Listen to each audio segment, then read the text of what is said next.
Good afternoon. Good afternoon, Good ma'am. afternoon.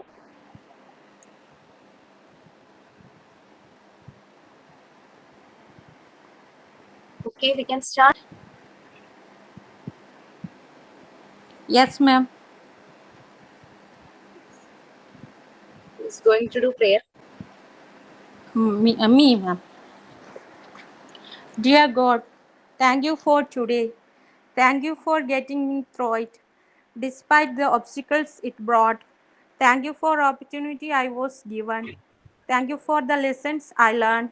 Thank you for the light of day for waking me up this morning. Thank you for helping me seek you. Thank you for all you live done for me. In Jesus' name, I pray. Amen.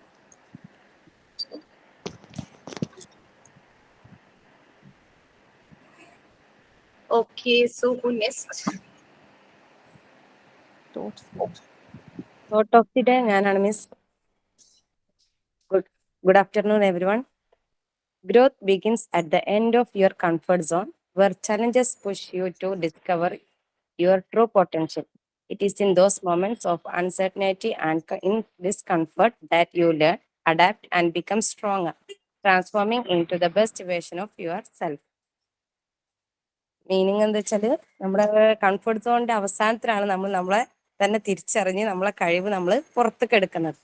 അത് നമുക്കൊരു പ്രയാസം വരുമ്പോൾ നമ്മൾ ഏറ്റവും അങ്ങേ അറ്റം എത്തുമ്പോൾ നമ്മൾ നമ്മളെ ഉള്ളിലുള്ള നമ്മളെ തന്നെ നമ്മൾ തിരിച്ചറിഞ്ഞ് അതിൻ്റെ ഉള്ളിൽ നമ്മളെ കഴിവ് നമ്മളപ്പോൾ തിരിച്ചറിഞ്ഞ് നമ്മൾ സ്ട്രോങ്ങറും അങ്ങനെ പുതിയൊരു നമ്മളായി മാറാൻ നമുക്ക് കഴിയും. Thank you miss. Okay, very good. എനിക്ക് ഒരു സെക്കൻഡ് തരൂ. മോൾ അവിടെ സിനിമ ആണ് എന്ന് സൗണ്ട് കുറയ്ക്കാൻ പറയട്ടെ.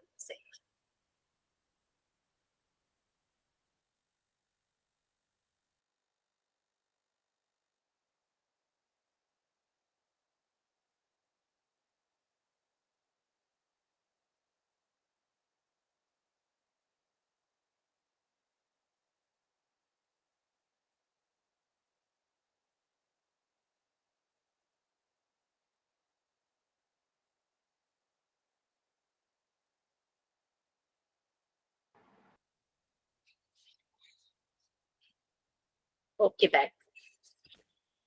Okay, then I need one for signing. Yes, Miss. Please. Good afternoon, all. Our beloved teacher, Disha Miss, as well as this week, two powerful leaders, Divya and Nafisa, and my dear friends. Welcome to today's class. Let's do clapping. Are you ready? Okay. One clap. Two clap. Three clap. Four clap. 5, 1, 2, 1, 2, 3. Let's start. 1, 2, 3, 4, 5, 5, 5. Today's signing. Thank you. Okay, that was very nice. Actually നമ്മുടെ energy നല്ലപോലെ release ആവും clap ചെയ്യുമ്പോൾ. പല type ക്ലാപ്പും ഉണ്ട്. Okay okay, so after vacation എല്ലാരെയും ഒന്ന് കാണുകയാണല്ലേ?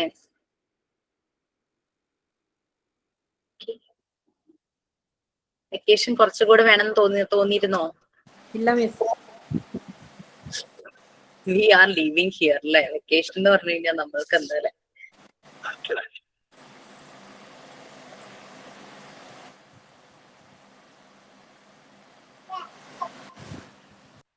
വെക്കേഷൻ ഒന്നും നമുക്കില്ലല്ലോ മിസ്സേ, നമുക്ക് എന്നും അടുക്കള പണിയുണ്ടല്ലോ. അതാണ്, ക്ലാസ്സിലിരിക്കുമ്പോഴാണ് നമ്മളൊന്ന് ഫ്രീ ആവുന്നത്.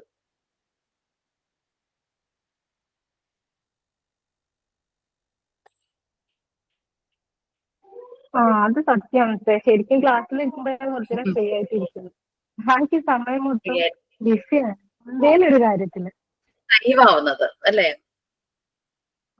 ആക്റ്റീവ് ആവുന്നത്. ഓക്കെ. സോ ആക്ച്വലി ഞാൻ മറന്നുപോയി നമ്മൾ എവിടം വരെ ആയി എന്നുള്ള കാര്യം. നിങ്ങൾക്ക് കുറച്ച് ഡൗട്ട്സ് ഒക്കെ ഉണ്ട്, മീൻസ് PGയുടെ. അത് നമുക്ക് ലാസ്റ്റ് ക്ലാസ് തീരുന്ന ആ ഒരു ടൈമിൽ നമുക്ക് പറയാം കേട്ടോ. എക്സാമിനെ കുറിച്ചും PGയുടെ ഇതിനെ കുറിച്ചൊക്കെ കുറെ ഡൗട്ട്സ് ക്ലാസ്സിൽ PG ക്ലാസ്സിൽ ചോദിച്ചിരുന്നു. PG ക്ലാസ്സിൽ ചോദിച്ചവരുടെ കാര്യമാണ് പറഞ്ഞത്. സോ നമുക്കത് ക്ലാസ് തീരുമ്പോ ചെയ്യാം. പിന്നെ PGക്ക് ഇല്ലാത്തവർക്ക് ലീവ് ആയാലും പ്രോബ്ലം ഇല്ല. ഓക്കെ, നമ്മൾ എവിടം വരെയായി? പാർട്ട് 3-ലെ 3rd യൂണിറ്റ് കഴിഞ്ഞിരുന്നു. സിഗ്മണ്ട് ഫ്രോയിഡിന്റെ തിയറി അല്ലേ പറഞ്ഞ? ഓ, ഡെവലപ്മെന്റ് സ്റ്റേജസ് നമ്മളൊന്ന് ബ്രീഫ് ചെയ്യുമായിരുന്നു അല്ലെ?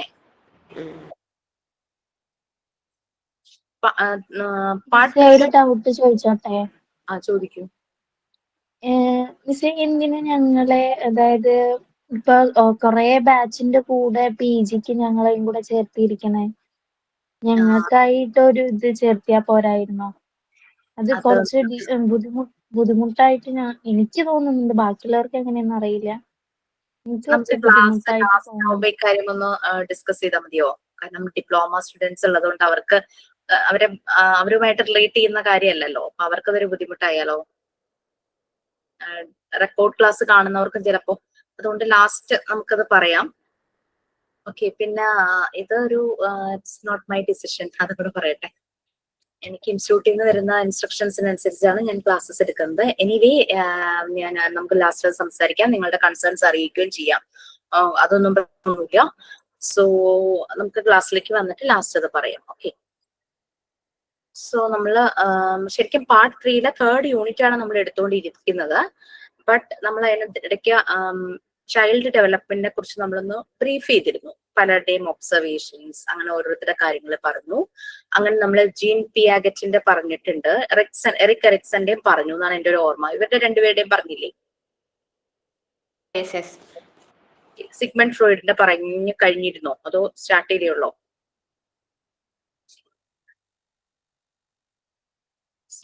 ഫ്രോയിഡിന്റെ സൈക്കോസെക്ഷൽ ഡെവലപ്മെന്റിനെ കുറിച്ച് നമ്മൾ പറഞ്ഞു കഴിഞ്ഞു, അതോ അതാണോ പറയാനുള്ളത്? അതിനെ പറ്റി പറഞ്ഞിട്ടുണ്ട് മിസ്. ഇതിന്നൊക്കെ എക്സാമിന് ഉണ്ടാവോ? നമ്മൾ ക്ലാസ്സിൽ ഡിസ്കസ് ചെയ്യുന്ന കാര്യങ്ങൾ റിലേറ്റ് ചെയ്തുള്ള ക്വസ്റ്റ്യൻസ് ആയിരിക്കും. നിങ്ങൾ വൺസ് ക്ലാസ് കേട്ടിട്ടുണ്ടെങ്കിൽ, ഈവൻ ദോ ലൈവില് വന്നാലും റെക്കോർഡ് ക്ലാസ് കേട്ടാലും അങ്ങനെ എക്സാമിന് അത് റിലേറ്റഡ് എന്തെങ്കിലും ചോദിച്ചാൽ തന്നെയും ചെയ്യാനായിട്ട് പറ്റും. അങ്ങനെയുള്ള ക്വസ്റ്റ്യൻസേ വരുള്ളൂ. നമ്മുടെ ഡിസ്കഷൻസ്, നമ്മൾ തമ്മിൽ ഇന്ററാക്റ്റീവ് ആയിട്ട് ഡിസ്കസ് ചെയ്ത കാര്യങ്ങളെ റിലേറ്റ് ചെയ്താണ് ഞാൻ ക്വസ്റ്റ്യൻസ് ഇടുന്നത് കേട്ടോ. കൂടുതലും നിങ്ങളുടെ ഒബ്സർവേഷൻസ്, നിങ്ങളുടെ ഒപ്പീനിയൻസ്, അതൊക്കെ റിലേറ്റ് ചെയ്തിട്ടാണ് മോസ്റ്റ്ലി ഞാൻ ക്വസ്റ്റ്യൻസ് പ്രിപ്പയർ ചെയ്യാറ്. ഞാൻ ഫസ്റ്റ് മോഡ്യൂളിലെ ചില ക്വസ്റ്റ്യൻസ് ഞാനൊന്ന് പറയുമ്പോൾ നിങ്ങൾക്കത് മനസ്സിലാകും എങ്ങനത്തെ ക്വസ്റ്റ്യൻസ് ആണെന്ന്.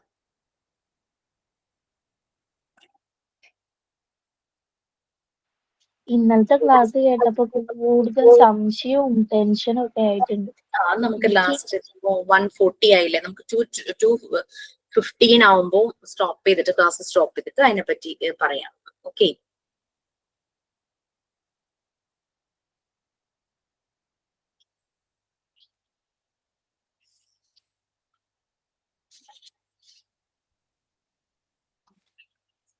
ഫസ്റ്റ് യൂണിറ്റ് എന്നുള്ളതാണ്. ഫസ്റ്റ് യൂണിറ്റ് അതൊന്നും പറയേണ്ട ആവശ്യമില്ല, കേൾക്കുമ്പോൾ നിങ്ങൾക്ക് മനസ്സിലാകും. Regular physical activity will improve one's dash of life. Question മനസ്സിലായോ? Regular physical activity will improve one's dash of life. Regular ആയിട്ട് ഫിസിക്കൽ ആക്ടിവിറ്റി, അതായത് എക്സസൈസ് ഒക്കെ ചെയ്ത് ബോഡി ഫിറ്റ് ആക്കി വെക്കുന്നവരുടെ എന്താണ് ഇംപ്രൂവ് ആവുന്നത്? Will improve one's dash of life. Options: option A style, option B quantity, option C quality, option D status.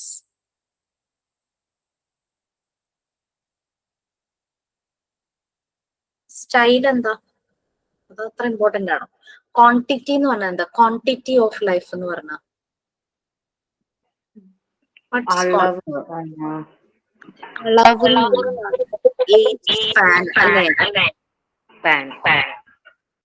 Quality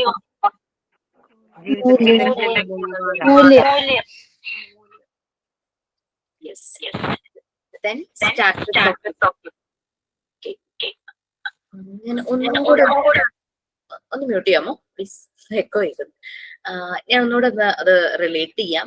നമ്മൾക്ക് കുറേ വർഷങ്ങൾ ഇപ്പൊ മെഡിക്കൽ സപ്പോർട്ടും എല്ലാമായിട്ട് എനിക്ക് ഭയങ്കരമായിട്ട് അസുഖമൊക്കെ ബാധിച്ചിരിക്കുക. സോ ഞാൻ മെഡിക്കൽ സപ്പോർട്ടിൽ ഒരു 100 വയസ്സ് വരെ ജീവിക്കുന്നതാണോ, ഞാൻ റെഗുലർ എന്റെ ഡയറ്റ് ഒക്കെ ശരിക്കും നോക്കി ഫിസിക്കൽ എക്സസൈസ് ഒക്കെ ചെയ്ത് ഫിസിക്കലി ഫിറ്റായി അസുഖങ്ങളൊന്നും ഇല്ലാതെ വേറൊരാളുടെ സഹായമൊന്നും എനിക്ക് ആവശ്യമില്ലാതെ ഒരു 70 വയസ്സ് അല്ലെങ്കിൽ 60 വയസ്സ് വരെ ജീവിച്ചിരിക്കുന്നതാണോ, ഏതാണ് നല്ലത്? ക്വാണ്ടിറ്റി ഓഫ് ലൈഫ് കുറെ കാലം ജീവിച്ചിരിക്കുന്നതാണോ, ക്വാളിറ്റിയോടെ ജീവിച്ചിരിക്കുന്നതാണോ, ഏതാ നല്ലത്?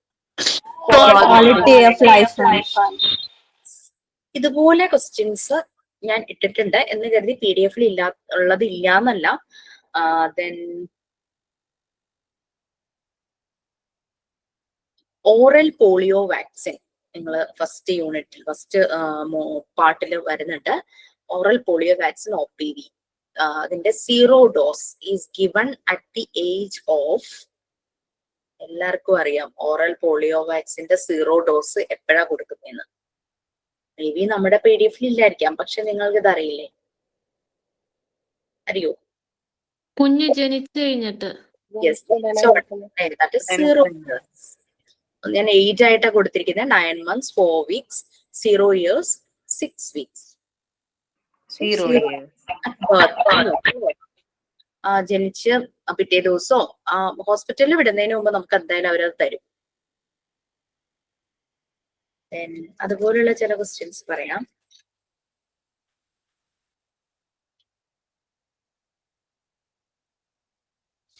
Yes, a person is having low immunity problem. എന്താന്ന് മനസ്സിലായല്ലോ? ഇമ്മ്യൂണിറ്റി വളരെ കുറവുള്ള പ്രശ്നം ഒരാൾക്കുണ്ട്. Which type of food should be provided? എങ്ങനെയുള്ള ഫുഡ് അയാൾക്ക് കൊടുക്കണം?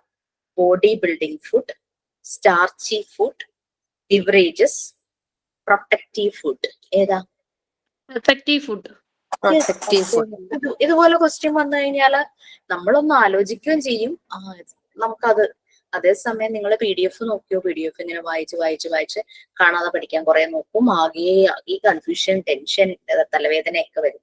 ഇതാണ് നമ്മളൊന്ന് ചിന്തിച്ചിട്ട് ദിസ് ഇസ് അങ്ങനെ ഒരു രീതിയിൽ. ദെൻ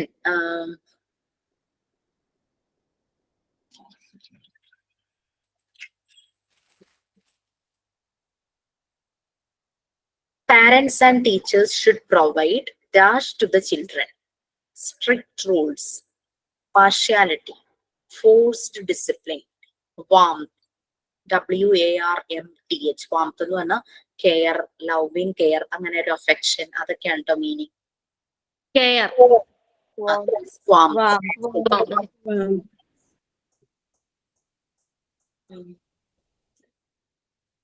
പിന്നെ വിഗ്ഡോസ്കിയുടെ ചൈൽഡ് ഡെവലപ്മെന്റിന്റെ കാര്യം പറഞ്ഞിരുന്നു. അദ്ദേഹത്തിന്റെ ഡെവലപ്മെന്റ് സ്റ്റേജസിനെ സൈക്കോ സോഷ്യൽ ഡെവലപ്മെന്റ് എന്നാണ് പറഞ്ഞിരുന്നത് വിഗ്ഡോസ്കിയുടെ. അപ്പോ according to Vygotsky, dash factors influence development: personal, general, individual, social. അദ്ദേഹത്തിന്റെ ഡെവലപ്മെന്റ് സ്റ്റേജിന്റെ പേര് തന്നെ സൈക്കോ സോഷ്യൽ ഡെവലപ്മെന്റ് ആണ്. അതായത് സോഷ്യലൈസ് ചെയ്യുക, കൂടുതൽ ആളുകളുമായി ഇന്ററാക്ട് ചെയ്യുക, അങ്ങനെ വരുമ്പോഴാണ് ഡെവലപ്മെന്റ് കൂടും എന്നാണ് വിഗ്ഡോസ്കിയുടെ ഒരു ഒബ്സർവേഷൻ. So social factors. പിന്നെ നമുക്കറിയാം ഒരു കുഞ്ഞ് എന്താ പറയാ, ആ കുഞ്ഞിന്റെ ഡെവലപ്മെന്റ് അതിപ്പോ ഫിസിക്കൽ ആണെങ്കിലും മെന്റൽ ആണെങ്കിലും ഈ ഡെവലപ്മെന്റിന് പല കാര്യങ്ങളും ഡിപ്പെൻഡ് ചെയ്യുന്നു എന്നുള്ളത് നമുക്കറിയാം. ഒരു കുഞ്ഞ് നല്ലപോലെ വളരണമെങ്കിൽ അത് ശരീരത്തിന്റെ വളർച്ചയാണെങ്കിലും മനസ്സിന്റെ വളർച്ചയാണെങ്കിലും.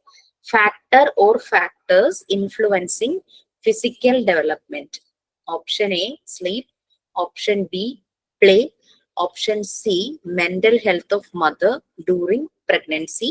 All of this.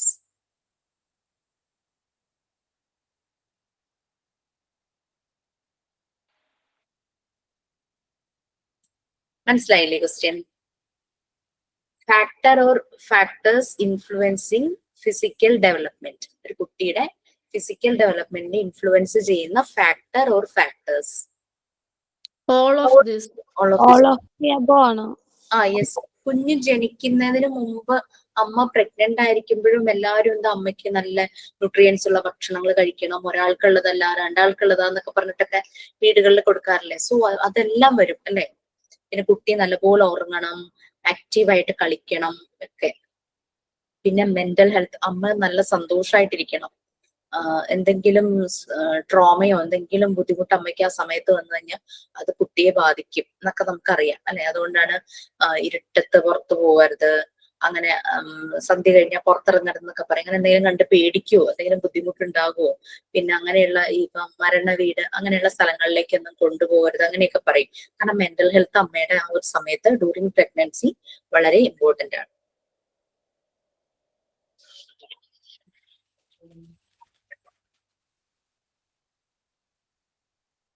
ബാക്കിയെല്ലാം തന്നെ നമ്മളുടെ കണ്ടന്റ് റിലേറ്റഡ് ആണ്. പിന്നെ പറഞ്ഞിരിക്കുന്നത് the environment which helps the development of child is. കുട്ടിയുടെ ഡെവലപ്മെന്റിന് ഹെൽപ്പ് ചെയ്യുന്ന എൻവയോൺമെന്റ് ഏതാണെന്ന് ചോദിച്ചിട്ടുണ്ട്. നമ്മൾ പലതവണ പറഞ്ഞു പോയിട്ടുണ്ട്. Home, institution, society, all of this. All of this.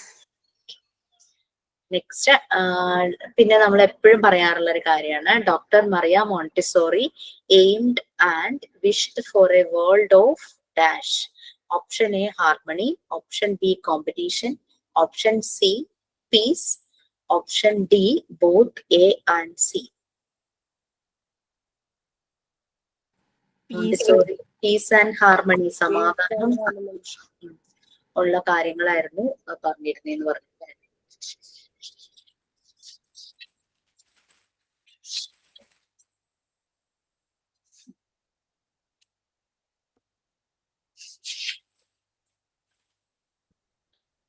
പിന്നെ നോർമലൈസേഷൻ ആൻഡ് ഡീവിയേഷൻ നിങ്ങൾക്ക് എടുത്തതാണോ? ഒരു കുട്ടി നോർമലൈസ്ഡ്, ഡീവിയേറ്റഡ് അതൊക്കെ പറഞ്ഞിട്ടുണ്ടായിരുന്നോ? ഞാൻ പറയാറുണ്ട് കേട്ടോ, മറിയ മോണ്ടിസോറി മെത്തേഡില് നോർമൽ കിഡ് എന്ന് പറഞ്ഞു കഴിഞ്ഞാൽ എന്താണെന്നുള്ളത് പറഞ്ഞിട്ടുണ്ടോ? നിങ്ങൾക്ക് ആ ചാപ്റ്റർ ആയിട്ടുണ്ടാവില്ല നോർമലൈസേഷൻ ആൻഡ് ഡീവിയേഷൻ. ബട്ട് ഞാൻ മോണ്ടിസോറിയുടെ കാര്യങ്ങൾ ഒരു തവണ ഒരു ഹെഡിങ് എടുക്കുമ്പോ ഇങ്ങനെ അത് പറഞ്ഞേ പോയിട്ടുണ്ട്. എന്താണ് മാം ഇങ്ങനെ ഒരു തവണ ഒരു ഹെഡിങ് എടുക്കുമ്പോ ഇങ്ങനെ പറഞ്ഞു പോയിട്ടുണ്ട് നോർമൽ കിഡ്സിനെ പറ്റിട്ട്, മറിയ മോണ്ടിസോറിയുടെ അതിനെ പറ്റിട്ട് പറഞ്ഞു പോയിട്ടുണ്ട്. നമ്മൾ നോർമൽ കിഡ് എന്ന് പറഞ്ഞു കഴിഞ്ഞാൽ പെർഫെക്റ്റ്, എല്ലാത്തിലും ടോപ്പ് അങ്ങനെ വരുന്ന കുട്ടിയല്ല ഉദ്ദേശിക്കുന്നത്. നോർമൽ കിഡ് എന്ന് പറയുന്നത് അവൻ അവന്റെ പൊട്ടൻഷ്യലിനനുസരിച്ച് ആക്ടിവിറ്റീസ് ചെയ്യുന്നു, മറ്റുള്ളവർക്ക് ഡിസ്റ്റർബൻസ് ഉണ്ടാക്കുന്നില്ല. ലൈക്ക് അവനെ കൊണ്ട് ചെയ്യാൻ പറ്റുന്നത് അവൻ നല്ല എഫേർട്ട് എടുത്ത് ചെയ്യുന്നു. ദാറ്റ് ഈസ് പ്രൊഡക്റ്റീവ് അല്ലെ. പ്രൊഡക്റ്റീവായിട്ട് കാര്യങ്ങൾ ചെയ്യുന്നു, അല്ലാതെ ഇങ്ങനെ ഉറക്കം തൂങ്ങിയിരിക്കുവോ അങ്ങനെയല്ല. അവൻ ആക്റ്റീവായിട്ട് അവന്റെ ആ ഒരു ഏജില് ആ എന്താണ് അവന്റെ പൊട്ടൻഷ്യൽ അത് മാക്സിമം യൂസ് ചെയ്ത് അവൻ കാര്യങ്ങൾ ചെയ്യുന്നു. അതാണ് മറിയ മോണ്ടിസോറി പറയുന്നതിനനുസരിച്ച് നോർമൽ കിഡ് എന്ന് പറയുന്നത്. മേ ബി അവൻ അരമണിക്കൂർ എടുത്തായിരിക്കും ആക്ടിവിറ്റി ചെയ്യുന്നത്, ബട്ട് അവനത് വളരെ ഹാപ്പി ആയിട്ട് ചെയ്യുന്നു, മറ്റുള്ളവർക്ക് ശല്യം ഉണ്ടാക്കാൻ പോകുന്നില്ല. സോ അങ്ങനെയുള്ള ഒരു അഡൾട്ട് ആകുമ്പോൾ they will be very productive to the society എന്നാണ് പറയുന്നത്. അങ്ങനെ ഒരു ക്വസ്റ്റ്യൻ ഞാൻ ചോദിച്ചിട്ടുണ്ടായിരുന്നു. According to Dr. Maria Montessori, normalized child means perfect, matured, productive, top in all areas. ഇതായിരുന്നു ഓപ്ഷൻസ്. സോ നമ്മുടെ സി ഓപ്ഷൻ ആണ് പ്രൊഡക്റ്റീവ്. സോ ഇതൊക്കെയായിരുന്നു ക്വസ്റ്റ്യൻസിന്റെ ഒരു രീതികൾ. പിന്നെ ഏറ്റവും എല്ലാ 2 ബാച്ചിനാണ് ഇപ്പൊ മോഡ്യൂൾ 1ന്റെ എക്സാം കഴിഞ്ഞത്. ഈ 2 ബാച്ചിനും ഞാൻ ഒരു ലാസ്റ്റ് ക്വസ്റ്റ്യൻ ആയിട്ട് എപ്പോഴും കൊടുക്കുന്നത് മറിയ മോണ്ടിസോറിയുടെ കോട്സ്. കുറെ കോട്സ് ഉണ്ട്, അവര് പലതും റിലേറ്റഡ് കുറെ കോട്സ് മറിയ മോണ്ടിസോറി ചെയ്തിട്ടുണ്ട്. അതായത് absorbent mind, freedom within the limits, piece and harmony, അങ്ങനെ കുറെ സെൻസിറ്റീവ് പീരീഡ്, അങ്ങനെ കോഗ്നിറ്റീവ് ഡെവലപ്മെന്റ്, അങ്ങനെ കുറെ അവർ പറഞ്ഞിട്ടുള്ള അവരുടെ ഒബ്സർവേഷൻ റിലേറ്റഡ് കുറെ കോഡ്സ് പറഞ്ഞിട്ടുണ്ട്. ഈ ബാച്ച് കഴിഞ്ഞ ലാസ്റ്റ് എക്സാം കഴിഞ്ഞ ബാച്ചിന് കൊടുത്തത് complete the famous Montessori code by your own. A child needs dash within limits. Options dependency, B help, C freedom, D support. ഈ 4 എണ്ണമായിരുന്നു ഓപ്ഷൻസ്. എനിക്ക് തോന്നുന്നു മിക്ക ക്ലാസ്സുകളിൽ ഞാൻ പറയുന്നതാ ഫ്രീഡം വിത്തിൻ ദ ലിമിറ്റ്സ് അല്ലെ. മോണ്ടിസോറി പറയുന്നത് കുട്ടികൾക്ക് ഫ്രീഡം കൊടുക്കണം, but it should be within the limits. ആ ഒരു രീതിയിലുള്ള ഫ്രീഡം അവർക്ക് കൊടുക്കണം. അവർക്ക് അവർ നോക്കുമ്പോൾ they are enjoying the freedom. But like അവർക്ക് ഫീൽ ചെയ്യുന്നില്ല നമ്മൾ പുറത്തുനിന്ന് നമ്മളുടെ ഒരു കൺട്രോൾ ഉണ്ടെന്ന് അവർക്ക് മനസ്സിലാവുന്നില്ല, ഒരു ലിമിറ്റ്സ് ഉണ്ടെന്ന് മനസ്സിലാവുന്നില്ല. നമ്മളൊരു സർക്കിൾ വരയ്ക്കുവാണെങ്കിൽ ആ സർക്കിളിനകത്താണ് അവരുടെ ഫ്രീഡം. ആ സർക്കിളിന്റെ വലിപ്പം എത്രത്തോളം കൂട്ടണം കുറയ്ക്കണം എന്നുള്ളത് it's up to that children and up to us. അതിനനുസരിച്ച് കുട്ടികൾക്ക് ഏത് ഏരിയയിലാണോ അവർക്ക് ഫ്രീഡം വേണ്ടി അതിനനുസരിച്ച് നമ്മൾ ഇതൊന്ന് ലൂസ് ആക്കും. ഏത് ഏരിയയിൽ ഇത്ര ഫ്രീഡം മതി എന്നുണ്ടെങ്കിൽ നമ്മൾ അതൊന്ന് ലിമിറ്റ് ചെയ്യും. അങ്ങനെ ആ രീതിയിലാണ് കുട്ടികൾക്ക് ഫ്രീഡം കൊടുക്കുന്നത്. ഇങ്ങനെയുള്ള കുറച്ച് ക്വസ്റ്റ്യൻസ് ആയിരുന്നു വന്നിട്ടുണ്ടായിരുന്നത്. ബാക്കിയൊക്കെ നമ്മുടെ മെയിൻ ടോപ്പിക് റിലേറ്റഡ്. അപ്പൊ ഈ മോഡ്യൂൾ 1 ആയതുകൊണ്ട് ചിലപ്പോൾ ചില യൂണിറ്റിൽ നിന്ന് രണ്ട് ക്വസ്റ്റ്യൻ ആയിരിക്കും, ചിലതിൽ നിന്ന് കണ്ടന്റ്സ് കൂടുതൽ ഉണ്ടെങ്കിൽ 3 ക്വസ്റ്റ്യൻ. ആ ഒരു രീതിയിലായിരുന്നു ക്വസ്റ്റ്യന്റെ ഒരു പാറ്റേൺ. ഓക്കെ, 1 അവറും 15 മിനിറ്റ്സും ആയിരുന്നു എക്സാം. അപ്പൊ ഒരു കാര്യം ഞാൻ ഓർപ്പിക്കുന്നത്, കാരണം കഴിഞ്ഞ ഒരു ബാച്ചിന് കുറച്ച് മിസ്റ്റേക്കുകൾ പറ്റി, വേറൊന്നുമല്ല, നമ്മൾക്ക് എക്സാം എഴുതാനായിട്ട് ഒരു ഗൂഗിൾ ലിങ്ക് തരും. നിങ്ങൾ MCQ ചെയ്യുമ്പോൾ നിങ്ങൾക്ക് ഒരു ലിങ്ക് കിട്ടില്ലേ? നിങ്ങൾ ചെയ്യുന്ന ആ ഒരു മോക്ക് ടെസ്റ്റ് ഇല്ലേ, MCQ മോക്ക് ടെസ്റ്റ് കിട്ടാറില്ലേ? അതെന്ന് പറഞ്ഞാൽ നമുക്ക് എത്ര പ്രാവശ്യം വേണമെങ്കിലും അത് ട്രൈ ചെയ്ത് സബ്മിറ്റ് ചെയ്യാം. അപ്പം 5 ക്വസ്റ്റ്യൻ വന്നു, ഞാൻ അറ്റൻഡ് ചെയ്തപ്പോ ഫസ്റ്റ് എനിക്ക് 2 ശരിയായുള്ളൂ, ബാക്കി തെറ്റി. അപ്പൊ നമ്മൾ വീണ്ടും ഒന്നുകൂടെ പഠിച്ചിട്ട് നമുക്ക് വീണ്ടും സബ്മിറ്റ് ചെയ്യാം. അത് ഇവിടെ പറ്റില്ല. നമുക്ക് ഇവിടെ എന്ന് പറഞ്ഞാൽ ഈ ഒരു 100 ക്വസ്റ്റ്യൻസ് നമുക്ക് 1 ടൈമേ അറ്റൻഡ് ചെയ്യാൻ പറ്റുള്ളൂ. അപ്പൊ ആ ഒരു ലിങ്കും നമുക്ക് വരും, നിങ്ങളുടെ ഒഫീഷ്യൽ ചാനലിൽ വരും. പിന്നെ അതുപോലെ തന്നെ ഒരു ഗൂഗിൾ മീറ്റിന്റെ ലിങ്ക് വരും. അതായത് ക്ലാസ് റൂം, നമ്മളിപ്പോ സാധാരണ പുറത്തു പോയി എക്സാം എഴുതുമ്പോൾ നമ്മളൊരു ക്ലാസ് റൂമിലോ ഒരു പ്ലേസിലായിരിക്കില്ല, അതുപോലെ നിങ്ങൾക്ക് ഒരു വിർച്വൽ ആയിട്ടുള്ള ഒരു ക്ലാസ് റൂമാണ് ഈ ഗൂഗിൾ മീറ്റ് എന്നുള്ള ലിങ്ക്. നിങ്ങൾ ഈ ഗൂഗിൾ മീറ്റ് ലിങ്ക് ഓൺ ചെയ്ത് വീഡിയോ ഓൺ ചെയ്തിട്ട് ഓഡിയോ ഓഫ് ചെയ്ത് മ്യൂട്ട് ചെയ്ത് വീഡിയോ ഓൺ ചെയ്ത് നിങ്ങൾ ക്ലാസ് റൂമിൽ ഇരുന്ന് ആ പറഞ്ഞ ആ ടൈമിൽ തന്നെ മറ്റേ എക്സാമിന്റെ ലിങ്ക് ഓപ്പൺ ചെയ്ത് എഴുതി സബ്മിറ്റ് ചെയ്യണം. ഈ 1.25 മണിക്കൂറിനുള്ളിൽ തന്നെ സബ്മിറ്റ് ചെയ്യണം. ടൈം ഔട്ട് അതിനുശേഷം സബ്മിറ്റ് ചെയ്താൽ അത് വാല്യൂ ചെയ്യില്ല എന്നാണ് ഓഫീസിൽ നിന്നുള്ള ഇൻസ്ട്രക്ഷൻസ്. ഓക്കെ, ഇപ്പൊ എക്സാമിന്റെ കാര്യം ക്ലിയർ ആയല്ലോ. കഴിഞ്ഞ ബാച്ചിലെ കുറെ കുട്ടികള് സാധാരണ മോക്ക് ടെസ്റ്റ് ചെയ്യുന്ന പോലെ ലിങ്ക് ഓപ്പൺ ചെയ്ത് എക്സാം എഴുതി സബ്മിറ്റ് ചെയ്തു. അവർ ഗൂഗിൾ മീറ്റ് ഓൺ ചെയ്ത് റെക്കോർഡ് വീഡിയോ ഓൺ ചെയ്ത് അങ്ങനെ അവർ എഴുതുന്നില്ല. അപ്പൊ അവരുടെ പേരൊന്നും രജിസ്റ്റർ ആയില്ല. പിന്നെ നമ്മൾ റിക്വസ്റ്റ് ചെയ്ത് അങ്ങനെ ഒരു അറിയാതെ പറ്റിയതെന്നുള്ള റിക്വസ്റ്റിലാണ് രജിസ്ട്രേഷൻ നടന്നത്. അപ്പൊ അതൊന്ന് ശ്രദ്ധിക്കുക എക്സാം എഴുതുമ്പോൾ, കേട്ടോ. മിസ് നമുക്ക് എന്നാ മിസ് എക്സാം വരുന്ന ഓഗസ്റ്റിലാണോ? മോഡ്യൂൾ 1 തീർന്നാൽ ഉടൻ എക്സാം ആകും. നിങ്ങൾക്ക് പാർട്ട് 4 സ്റ്റാർട്ട് ചെയ്തോ മോഡ്യൂൾ 1-ലെ? ഇല്ല. പാർട്ട് 4 എല്ലാ സബ്ജക്റ്റ് ഒരു ദിവസം ഇപ്പൊ അങ്ങനെയാണ്, ഫുൾ മോഡ്യൂൾ ഒരുമിച്ചാണ്. അപ്പൊ നമ്മൾ അത് ഇങ്ങനെ ഡിസ്കസ് ചെയ്തുകൊണ്ടിരിക്കുക, സബ്ജക്ട് വൈസ് ആക്കണോ എന്നുള്ള രീതിയിൽ. അതൊന്ന് നോക്കട്ടെ, 2 ബാച്ചിന്റെ പെർഫോമൻസ് അവരെന്തെങ്കിലും ഡിഫിക്കൽട്ടീസ് ഫേസ് ചെയ്തൊന്ന് നോക്കിയിട്ട് സബ്ജക്ട് വൈസ് ആക്കണോ എന്നുള്ളതൊന്ന് ആലോചിച്ചുകൊണ്ടിരിക്കുക. പറയാം. എക്സാം ആണെന്നുണ്ടെങ്കിൽ മോർണിംഗ് ആയിരിക്കുമോ അതോ എപ്പോഴായിരിക്കും എക്സാമിന്റെ ടൈം? കഴിഞ്ഞ 2 ബാച്ചിലും അവരുടെ ക്ലാസ് ടൈം തന്നെയായിരുന്നു. 1:30. നിങ്ങളുടെ ടൈം 1:30 അല്ലേ? അപ്പൊ ഒരു ദിവസം ആ 1:30 എന്നുള്ള ആ ഒരു ടൈം തന്നെ വെക്കും. ഓക്കെ. ക്വസ്റ്റ്യൻസ് ഒക്കെ അപ്ലോഡ് ചെയ്യാൻ മോക്ക് ടെസ്റ്റ് ചെയ്യാറില്ലേ? അതുപോലെ തന്നെയാ. മോക്ക് ടെസ്റ്റ് നിങ്ങൾക്ക് എപ്പോ വേണമെങ്കിലും സബ്മിറ്റ് ചെയ്താൽ മതിയായിരുന്നു. ഇതെന്ന് പറഞ്ഞാൽ ആ പറയുന്ന ഡേ ആ ടൈമിൽ തന്നെ സബ്മിറ്റ് ചെയ്യണം. വീഡിയോ ഓൺ ചെയ്ത് വെക്കുകയും വേണം. 2 ലിങ്കാണ് പ്രൊവൈഡ് ചെയ്യുന്നത്. ഒന്ന് ഗൂഗിൾ മീറ്റ് ലിങ്കും മറ്റേത് എക്സാം എഴുതേണ്ട ഗൂഗിൾ ലിങ്കും.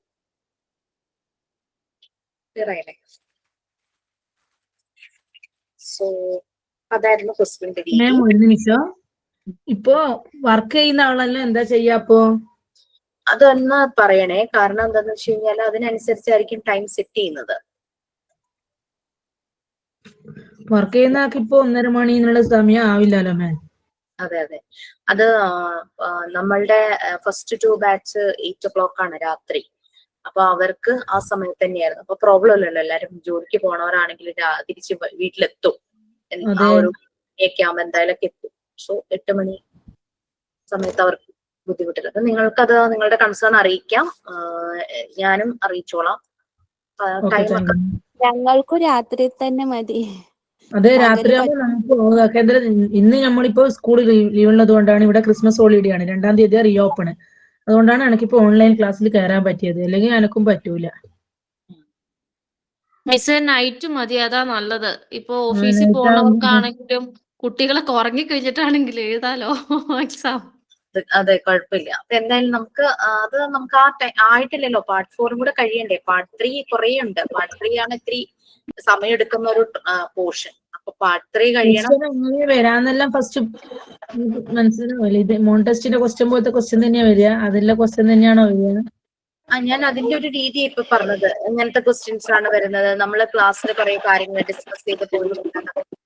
ടോപ്പിക് റിലേറ്റഡ് കേട്ടോ, ഔട്ട് ഓഫ് ടോപ്പിക് ഒന്നും അല്ല, ടോപ്പിക് റിലേറ്റഡ്. ജസ്റ്റ് നമ്മൾ ചിന്തിച്ചു കഴിഞ്ഞാൽ വിൽ ബി ദ ആൻസർ നമുക്ക് തോന്നുമല്ലോ, ആ ഒരു രീതിയിൽ. Okay, thank you. ആരുടെയും ജനറൽ നോളജും കറണ്ട് അഫയേഴ്സും ഒന്നും അളക്കുന്ന രീതിയിലുള്ള ക്വസ്റ്റ്യൻസ് അല്ല. നമ്മൾ കുറെ കാര്യങ്ങൾ മനസ്സിലാക്കി പോന്നിട്ടുണ്ട്. ഇപ്പോ ഫിസിക്കൽ ഡെവലപ്മെന്റിനെ കുറിച്ചും മെന്റൽ ഡെവലപ്മെന്റിനെ കുറിച്ചും ചൈൽഡ് സൈക്കോളജി അങ്ങനെ അങ്ങനെ അങ്ങനെ കുറച്ച് കാര്യങ്ങൾ. മോണ്ടിസോറി മെത്തേഡ് എന്താണ്, ട്രഡീഷണൽ മെത്തേഡ് എന്താണ്, രണ്ടിന്റെയും പ്ലസ് അങ്ങനത്തെ കാര്യങ്ങളെല്ലാം നമ്മൾ പറഞ്ഞ് പോയിട്ടുണ്ടായിരുന്നു. അപ്പൊ അത് റിലേറ്റഡ് കാര്യങ്ങളാണ് വരുന്നത്. Okay, thank you. സോ ഈ ചാപ്റ്റർ എവിടം വരെയായി? പാർട്ട് 3-ലെ മൊഡ്യൂൾ 1-ലെ പാർട്ട് 3-ലെ യൂണിറ്റ് 3 എവിടം വരെയായി?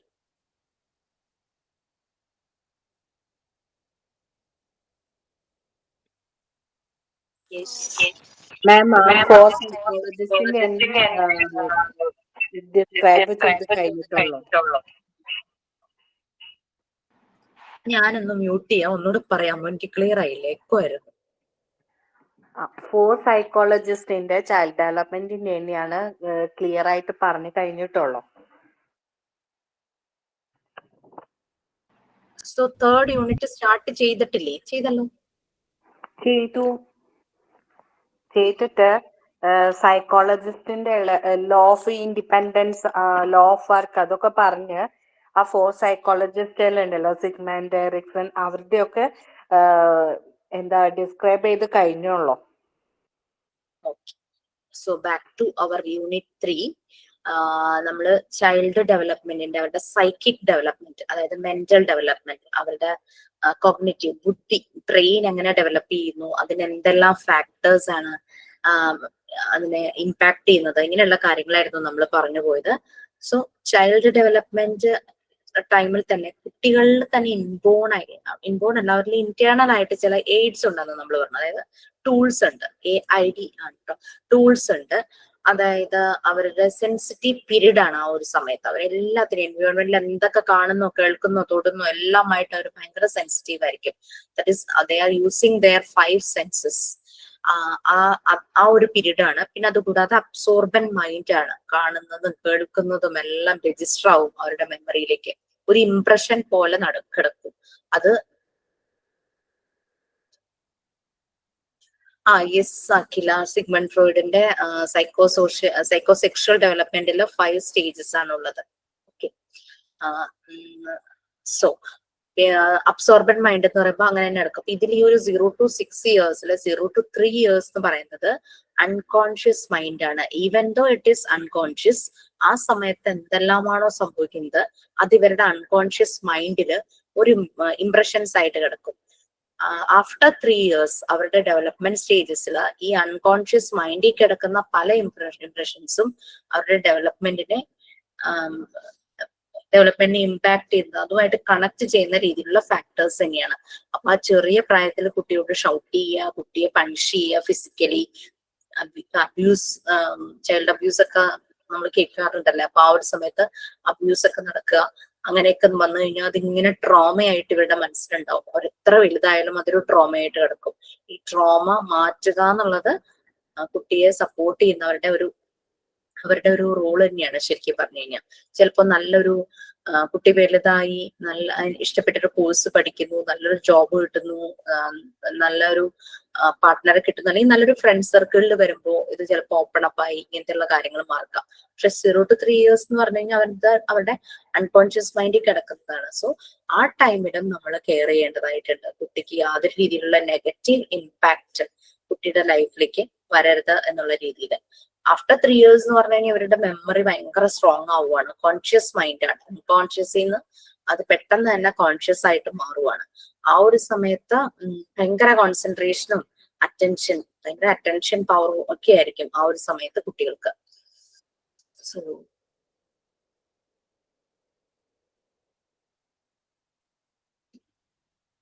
പിന്നെ ഇവരുടെ ഡെവലപ്മെന്റിനെ ബാധിക്കുന്ന 2 ഫാക്ടേഴ്സ്, ഒന്ന് എൻവിയോൺമെന്റ്, ഒന്ന് ഫ്രീഡം ആയിരുന്നു. നമ്മൾ പറഞ്ഞു എൻവിയോൺമെന്റ് തന്നെ 3 phases വരുന്നത്. കുട്ടി ജനിച്ച് കുറച്ച് നാളുകൾ എന്ന് പറഞ്ഞു കഴിഞ്ഞാൽ പ്രൈം ഫാക്ടർ എന്ന് പറയുന്നത്, കുട്ടിയുടെ ഡെവലപ്മെന്റിനെ ബാധിക്കുന്ന പ്രൈം ഫാക്ടർ എന്ന് പറയുന്നത് ഫാമിലിയാണ്.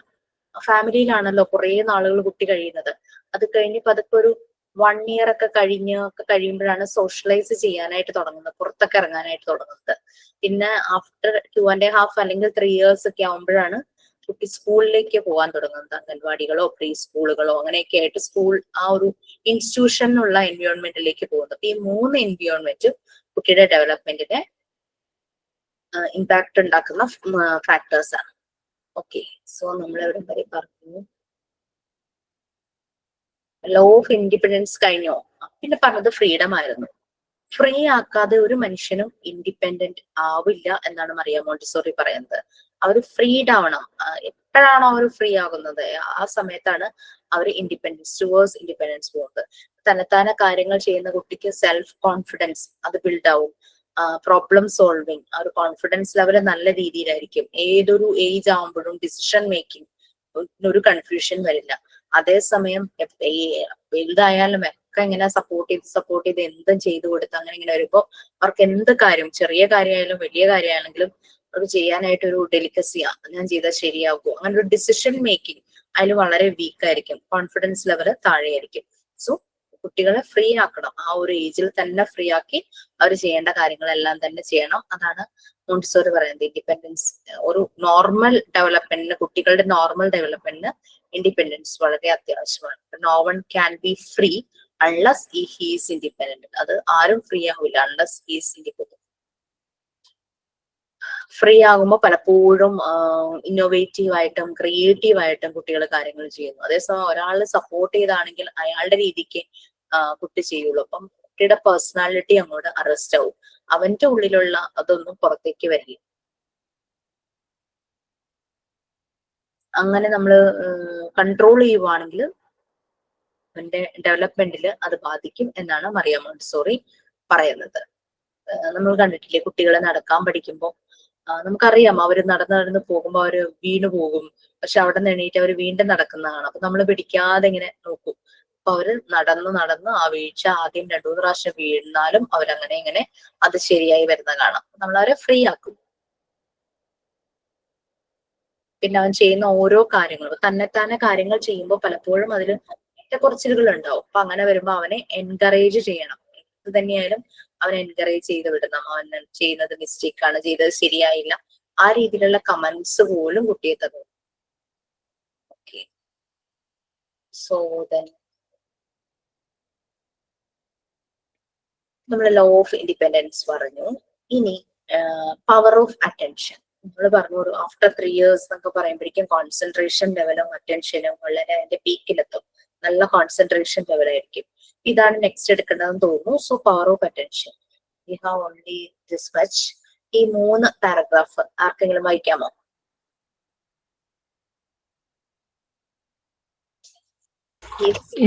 ഞാൻ വായിക്കാം. Maria Montessori consulted that at a certain stage in his development, the child becomes sensitive to his environment and interested not see before. Children use their news power of concentration to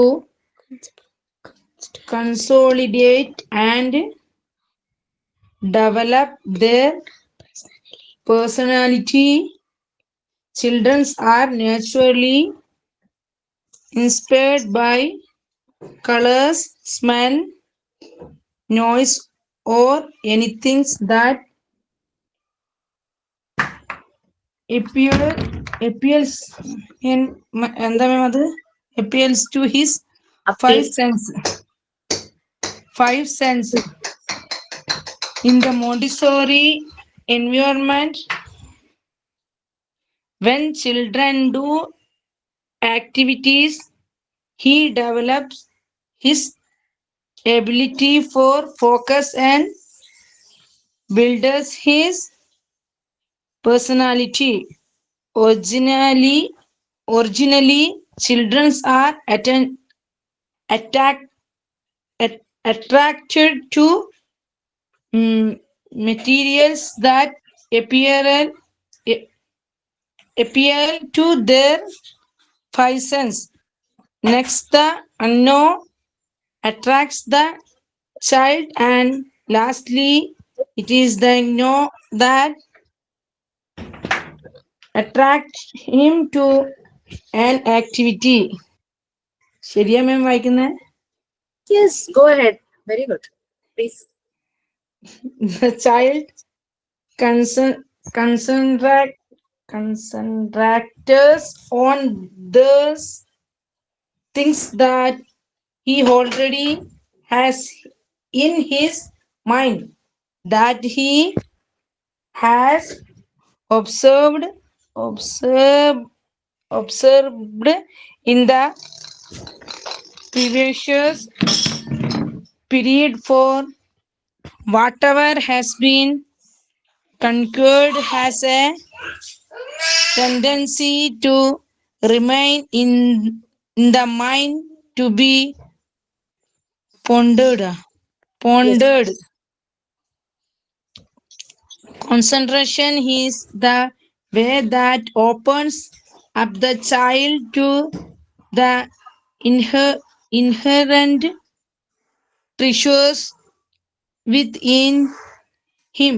When the child is able to conceive, he replaces an instinctive interest based on primitive impulses with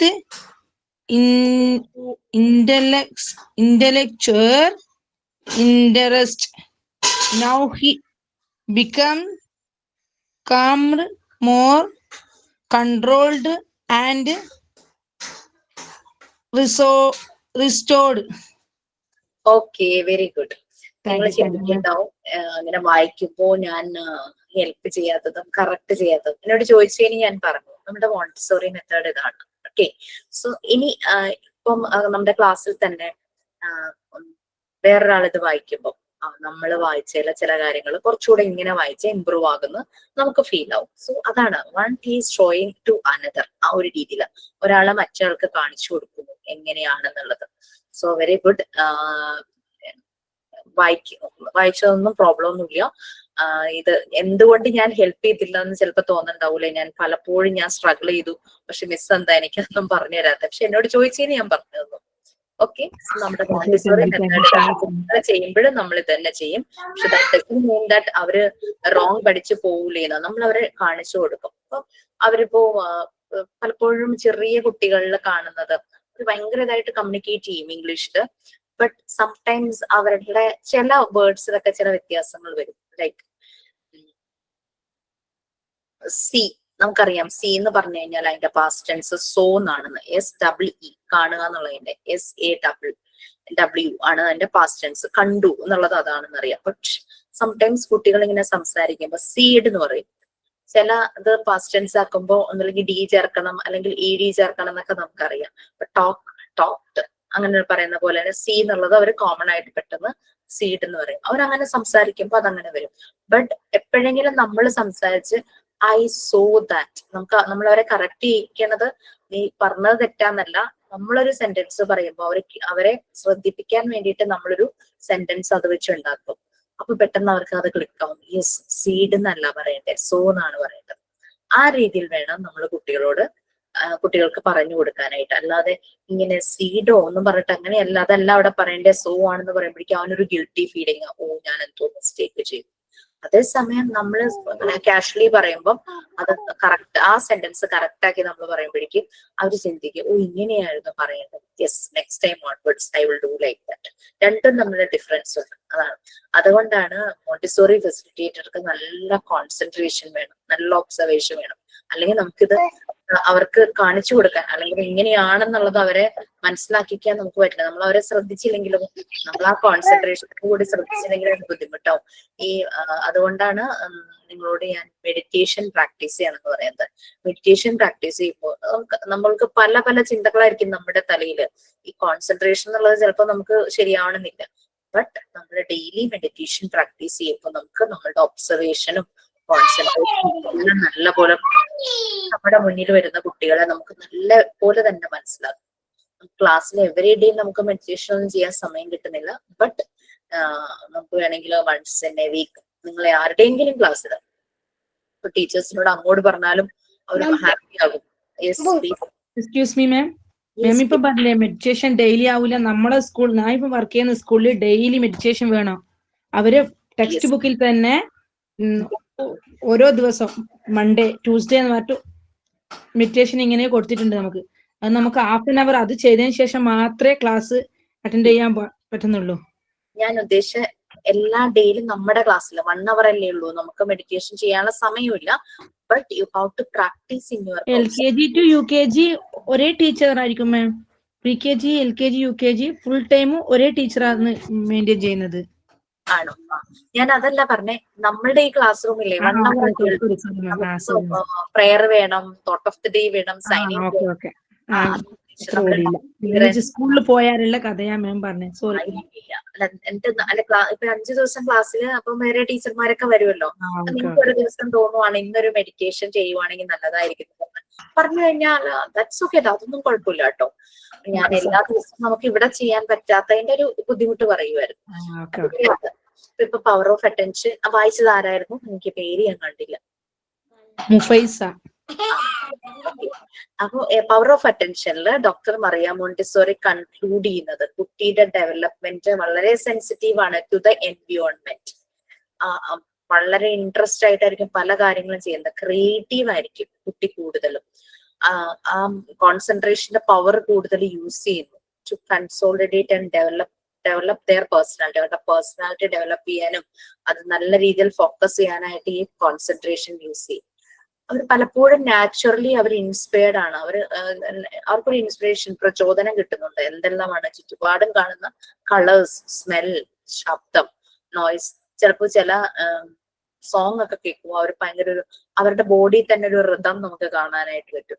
ചില പാട്ടുകൾ കേൾക്കുമ്പോൾ അവർ മൂളുന്ന കാണാനായിട്ട് പറ്റും. പക്ഷെ 0 to 3 years our പലതിനോടും interest കാണിക്കും. But after 3 years ആണ് ഇവരുടെ interest ഏതിലാണ് കൂടുതൽ എന്നുള്ളത് നമുക്ക് മനസ്സിലാകുന്നത്.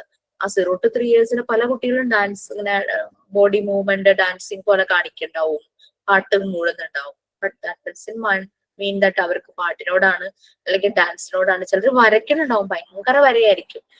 ബട്ട് ആഫ്റ്റർ 3 years വരുമ്പോൾ ഇവരുടെ ശരിയായ ഇൻട്രസ്റ്റും ഫോക്കസും നമുക്ക് മനസ്സിലാകും. ഞങ്ങളുടെ ഒരു ഫാമിലി ഫ്രണ്ട് ഒരു ദിവസം മോളുമായിട്ട് വീട്ടിൽ വന്നു. ആ സമയത്ത് ഈ കുട്ടി 2.5 years അത്രേ ഉള്ളൂ, പെൺകുട്ടി. സമയത്ത് ഞാൻ വീട്ടില് നിലവിളക്ക് കത്തിച്ചു വെച്ചിരിക്കുന്നത് സന്ധ്യാസമയമായിരുന്നു. ചൂടി പോയിട്ട് വിളക്കിന്റെ മുമ്പിൽ നിന്നിരുന്നിട്ട് എന്തൊക്കെ ഇങ്ങനെ അവളുടേതായ രീതിയിൽ ഇങ്ങനെ ഇച്ചിരി മ്യൂസിക്കൽ ടോണിൽ ചെയ്യുവാണേ, പ്രാർത്ഥിക്കുന്ന പോലെ. അപ്പൊ അതിന്റെ അച്ഛൻ ഭയങ്കര അഭിമാനത്തോടു കൂടി ഇങ്ങനെ പറയുക, പുള്ളിക്കാരൻ എഞ്ചിനീയർ ഫീൽഡിലുള്ളതാ, അഭിമാനത്തോടു കൂടി പറയുകയാണ് അവൾ ഭയങ്കര ഭക്തിയാണ്, ഭയങ്കര പാട്ടാണ് ഏറ്റവും കൂടുതൽ ഇഷ്ടം, അയ്യപ്പന്റെ പാട്ടാണ് ഇഷ്ടം എന്നൊക്കെ പറഞ്ഞു. ഞാനിങ്ങനെ ചിരിച്ചു.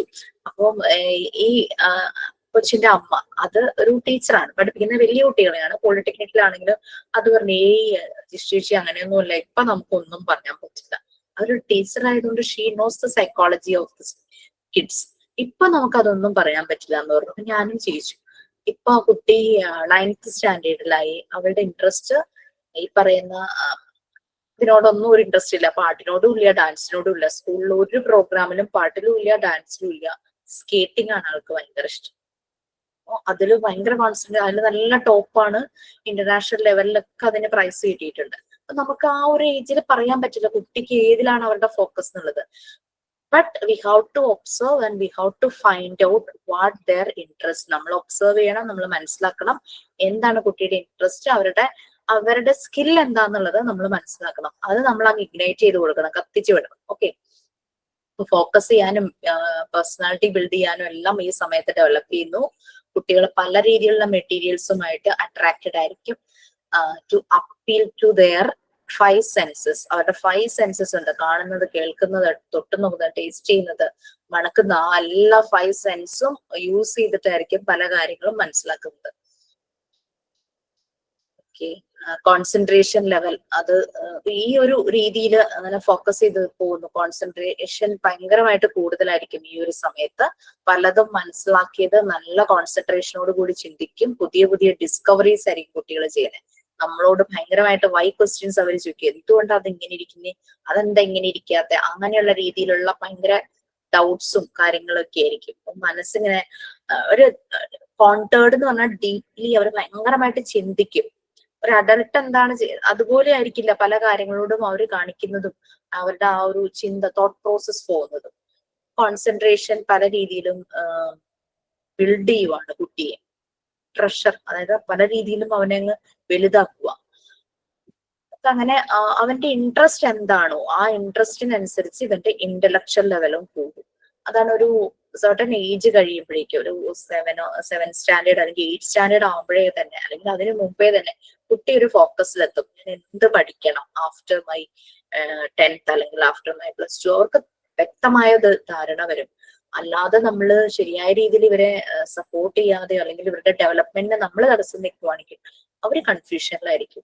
ഞാൻ എന്താ ചെയ്യണ്ടേ, എനിക്കറിയില്ല, അമ്മ പറയാ അല്ലെങ്കിൽ അച്ഛൻ പറയും, എനിക്ക് അറിഞ്ഞൂടാ ഞാൻ എന്ത് ചെയ്യണം, ഞാൻ അത് ചെയ്താൽ ശരിയാവും, ഇത് ചെയ്താൽ ശരിയാവും, അങ്ങനെ ഒരു കൺഫ്യൂഷൻസ് ഒക്കെ വരും. ഈ ഒരു ഇന്റലക്ച്വൽ ഇൻട്രസ്റ്റും ഫോക്കസിങ്ങും അവരുടെ പേഴ്സണാലിറ്റിയും എല്ലാം ബിൽഡ് ചെയ്യുന്നു. ഓക്കെ ഫൈൻ, നമ്മൾ 2:15 നമ്മുടെ ഡൗട്ട്സ് ഒന്ന് ക്ലിയർ ചെയ്യാന്ന് പറഞ്ഞു. നിങ്ങളുടെ കൺസേൺസ് എല്ലാം പറഞ്ഞോളൂ, ഞാൻ ഇൻഫോം ചെയ്യാം. നിങ്ങളും അതുപോലെ തന്നെ ഇൻസ്റ്റിറ്റ്യൂട്ടിൽ അറിയിക്കേണ്ട അതോറിറ്റീസിനെ അറിയിക്കണം. From my side I will do my best. Okay, എന്താ പറയും?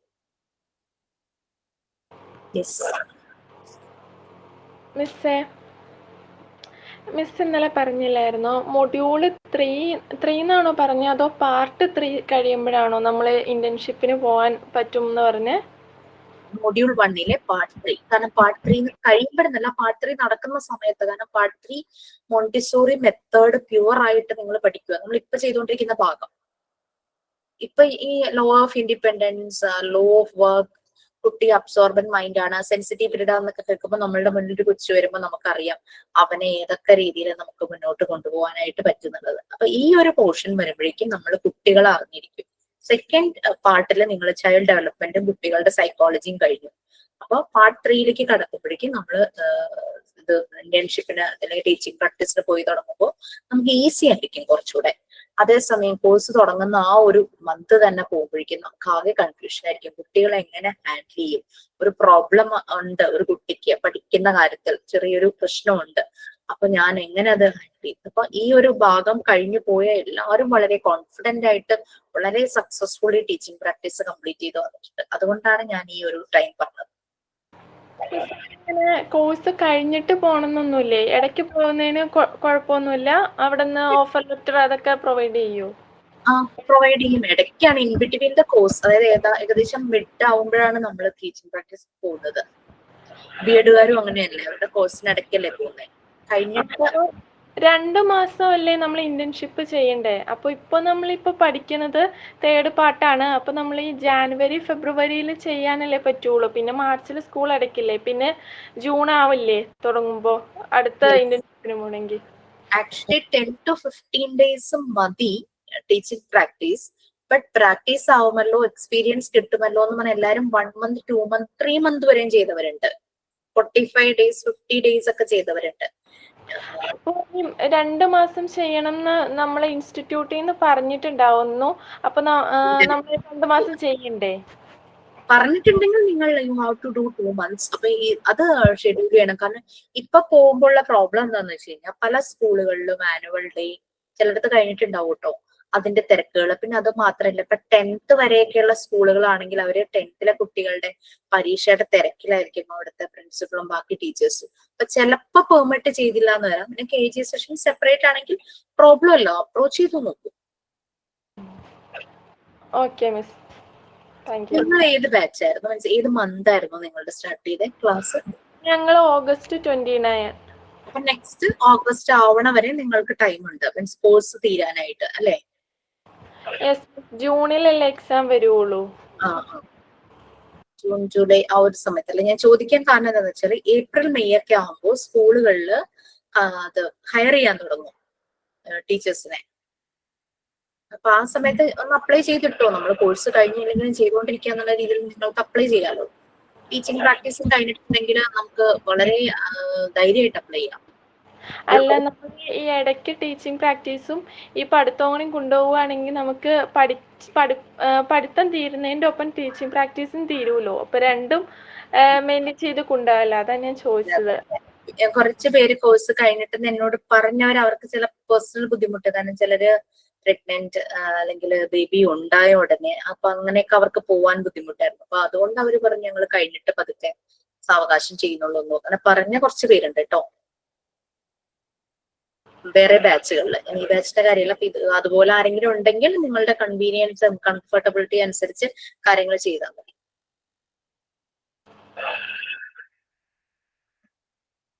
Anything else? നമ്മളുടെ PG ക്ലാസ് എന്ന് പറഞ്ഞാൽ തുടങ്ങിയല്ലേ ഉള്ളൂ, അതൊന്ന് സെറ്റിൽ ആവാൻ ഇച്ചിരി ടൈം എടുക്കും. സോ അതേ തന്നെ ടെൻഷൻസ് ഒന്നും വേണ്ട, അങ്ങനെ പ്രശ്നമൊന്നും വേണ്ട, ആലോചിക്കണ്ട. നമ്മൾ മോഡ്യൂൾ 1 പാർട്ട് 4 സ്കൂൾ മാനേജ്മെന്റിനെ കുറിച്ചാണ്.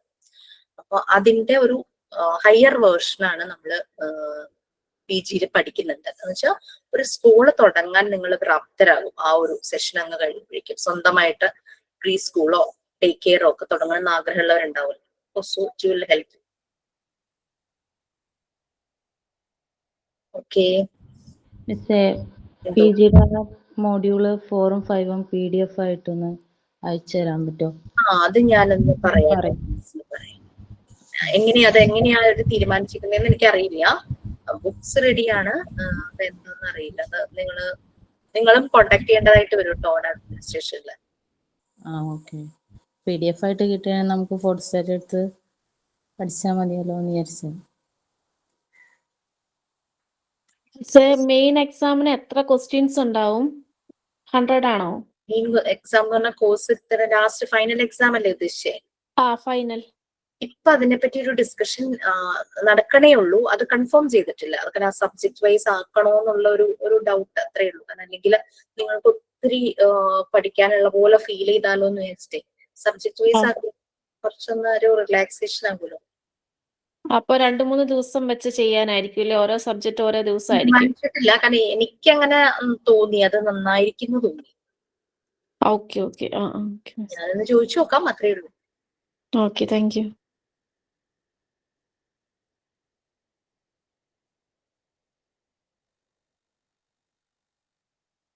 വ്യാഴം, വെള്ളി, ശനി 3 ദിവസങ്ങളാണ് PGയുടെ ക്ലാസ്സസ് വരുന്നത്, രാത്രി 8 മണിക്ക്. ആ രീതിയിലാണ് പ്ലാൻ ചെയ്തിരിക്കുന്നത്. വേറെ മാറ്റങ്ങളൊന്നും ഇപ്പൊ ഇല്ല. മിസ്സേ, ഈ PG ക്ലാസ്സിന്റെ കുറച്ച് നമ്മളെ ബാച്ചിന് മാത്രം സെപ്പറേറ്റ് ക്ലാസ് എടുത്തു തരാൻ പറ്റത്തില്ല? എല്ലാരും ഇങ്ങനെ പറയൂ. അത് നിങ്ങൾ പറയൂ, അത് ഇൻസ്റ്റിറ്റ്യൂട്ടിൽ പറയൂ, ഞാനും പറയാം. ഞാൻ ഇങ്ങനെ നിങ്ങൾ പറഞ്ഞിട്ടുണ്ട്, നിങ്ങളുടെ ഒരു കൺസേൺ ഞാൻ അറിയിക്കാം.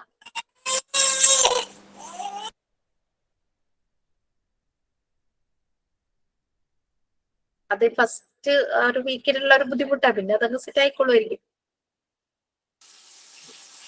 നമുക്കൊരു ഡൗട്ട് വരും മാം. ഇപ്പൊ ലിമിറ്റഡ് ആയിട്ടുള്ള ആൾക്കാരാകുമ്പോ നമുക്കത് ചോദിക്കാനുള്ള ഒരു അവസരമുണ്ട്. ഈ 400 എബോവ് ഒക്കെ ആകുമ്പോൾ നമ്മൾ തന്നെ നമുക്ക് വിചാരിച്ചത് മുഴുവൻ വിഴുങ്ങി കളയാനാ പറ്റുന്നുള്ളത്. ഭയങ്കര കൺജസ്റ്റഡ് ആയിട്ട് പോലെ ഫീൽ ചെയ്യാ. അതെ, ചില ആൾക്കാർ പറയുന്നത് സംശയം എന്തിനാ ചോദിക്കുന്നത്, വിളിച്ചു ചോദിച്ചാ പോലെ എന്നൊക്കെ ഞാൻ പറഞ്ഞു. അതൊക്കെ വല്ലാതെ ഒരു ഇതായി. എന്താ പറയാ, ഓൾ ഇൻഡിവിജ്വൽസ് ആർ യുണീക്ക് എന്ന് പറയുന്ന പോലെ ഓരോരുത്തരുടെയും ഒരു ആറ്റിറ്റ്യൂഡും അവരുടെ ഒരു വേ ഓഫ് എക്സ്പ്രസിങ് ഒക്കെ വ്യത്യാസമല്ലേ.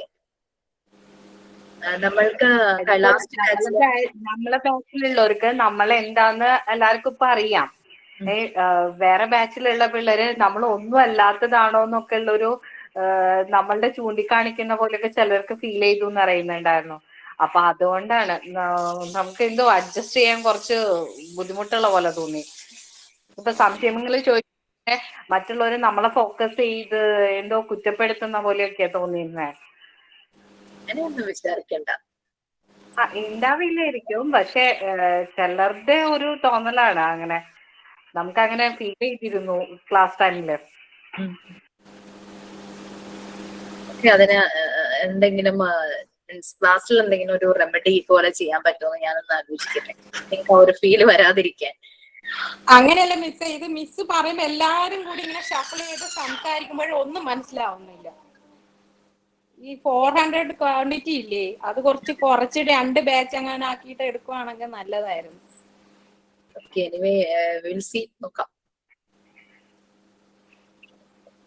ഡിപ്ലോമയുടെ ടൈം മാറ്റമൊന്നുമില്ലല്ലോ, 1:30 to 2:30 അല്ലേ? Okay okay, thank you. Same തന്നെയാണ്. നമ്മൾക്ക് ഫസ്റ്റ് 2 ബാച്ച് 8 o'clock അവരുടെ ടൈം കുറഞ്ഞു. മീൻസ് ഫസ്റ്റ് ബാച്ച് ഓൾമോസ്റ്റ് തീരാറായി ഡിപ്ലോമ കോഴ്സ്. സോ അവർക്ക് ആഴ്ചയിൽ 3 ദിവസമായിട്ട് കുറഞ്ഞു. സെക്കൻഡ് ബാച്ചും ഓൾമോസ്റ്റ് മൊഡ്യൂൾ 1 കഴിഞ്ഞു, 2ഉം 3ഉം മാത്രമേ ബാക്കിയുള്ളൂ. സോ അവർക്ക് കുറഞ്ഞു. അങ്ങനെ ഒരു അഡ്ജസ്റ്റ്മെന്റ് പോകും. നിങ്ങൾക്ക് വ്യത്യാസമൊന്നുമില്ല. ഓക്കെ, സോ കുറെയൊക്കെ കാര്യങ്ങളൊക്കെ അത് PGയുടെ നമുക്ക് നോക്കാം, അത് എന്താ ചെയ്യേണ്ടതെന്ന് ഞാൻ സംസാരിച്ച് നോക്കാം. നിങ്ങളുടെ കൺസേൺസ് എന്തായാലും നേരിട്ട് അറിയിക്കണം, പറഞ്ഞോളാം.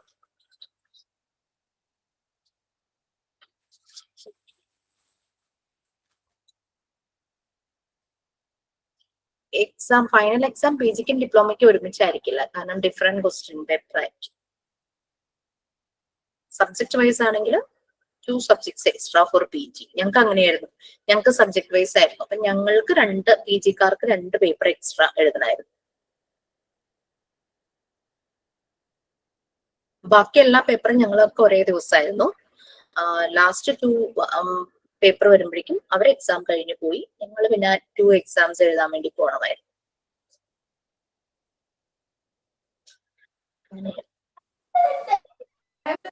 മാം പാർട്ട് 4 ആരാ എടുക്കുന്നേ? അതെനിക്ക്, നിങ്ങൾക്ക് അപർണ മിസ് ഉണ്ടോ? ആരൊക്കെയാ നിങ്ങൾക്ക് വേറെ എടുക്കുന്നേ? ന്യൂട്രീഷൻ ആൻഡ് ഹെൽത്ത്, പിന്നെ സൈക്കോളജി എടുക്കുന്നത് ആതിര മിസ് ആണ്. അപർണ മിസ് അല്ലേ ഫസ്റ്റ് യൂണിറ്റ് എടുത്തത്? അപർണ മിസ് എടുക്കുന്നത് ന്യൂട്രീഷൻ ആണ്, ഹെൽത്ത് ആൻഡ് ന്യൂട്രീഷൻ. ഇപ്പൊ മോസ്റ്റ് പ്രോബബ്ലി അപർണ മിസ് ആയിരിക്കും പാർട്ട് 4 എടുക്കുന്നത്. പാർട്ട് 4 വളരെ സിമ്പിൾ ആണ്. പാർട്ട് 3 ആണ് മീൻസ് ചില സമയം പോർഷൻസ് ഒക്കെ വളരെ ഡ്രൈ ആണ്. അപ്പൊ അവിടെ ഞാൻ കൂടുതൽ ആക്ടിവിറ്റീസ് ഒക്കെ ചെയ്യിച്ച് അങ്ങനെ പോകുന്നു. അപ്പൊ പാർട്ട് 3 ആണ് എനിക്ക് തന്നിരിക്കുന്നത്. അത് തീരില്ല. ഇവര് പാർട്ട് 4 കഴിഞ്ഞാലും പാർട്ട് 3 തീരാൻ വളരെ ബുദ്ധിമുട്ടായി. ലോ ഓഫ് നാച്ചുറൽ ഡെവലപ്മെന്റ് കഴിഞ്ഞ് കഴിഞ്ഞാൽ പിന്നെ സെൽഫ് കൺസ്ട്രക്ഷനും കൂടെ കഴിഞ്ഞ പിന്നെ 2 ചാപ്റ്റർ ചെറുതാണ്. ചെറുത് മീൻസ് അതിൽ കണ്ടന്റ് വളരെ കുറവ്, സിമ്പിൾ ആണ്. പക്ഷെ 7th യൂണിറ്റ് അതൊരു സബ്ജക്ട് പോലെയാണ്, വളരെ ഇമ്പോർട്ടന്റ് ആണ്. മോണ്ടിസോറി പ്രിപ്പയർഡ് എൻവയോൺമെന്റ്, മോണ്ടിസോറി സ്കൂളിന്റെ എൻവയോൺമെന്റ് എങ്ങനെയായിരിക്കണം എന്നുള്ളതാണ്. അതിൽ കുറേ കാര്യങ്ങളുണ്ട്. ഈ ഭാഗങ്ങളൊക്കെ ഇച്ചിരി ഡ്രൈ ആയിട്ട് നമുക്ക് തോന്നും. പിന്നെയുള്ളതൊന്നും വലിയ പ്രശ്നമില്ല. ആ 7 യൂണിറ്റ് കഴിഞ്ഞു കഴിഞ്ഞാല് കുഴപ്പമില്ല. ഇവര് പാർട്ട് 4 കഴിഞ്ഞാലും എന്റെ 7 യൂണിറ്റ് തുടങ്ങി അത് തീരാൻ ഇച്ചിരി സമയം എടുക്കും. സോ നോക്കാം. അപ്പൊ നിങ്ങക്ക് പാർട്ട് 1 കഴിഞ്ഞു അല്ലെ മുഴുവനും? ഹെൽത്ത് ആൻഡ് ന്യൂട്രീഷൻ കഴിഞ്ഞു? ഇല്ല, യൂണിറ്റ് 4 വരെ എടുത്തിട്ടുള്ളൂ. ഇനി 5, 6, 7, 8 ഉണ്ട്. ഓ, അത് ശരി.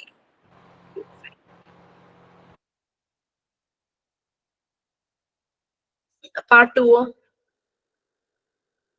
Part 2 language development, psychology, needs, ഈ 3 ചാപ്റ്റർ എടുക്കാനുണ്ട്. ലാസ്റ്റ് 2 ചാപ്റ്റേഴ്സ് എടുത്തോ? ഡിഫൻസ് മെക്കാനിസവും ഇൻഡിവിജ്വൽ ഡിഫറൻസും? യെസ് മിസ്, അതെടുത്തു. അത് 2 എടുത്തു. അത് ആതിര മിസ് ആണോ ആ പാർട്ട് 2 മുഴുവനും? ആതിര മിസ് ആണ്.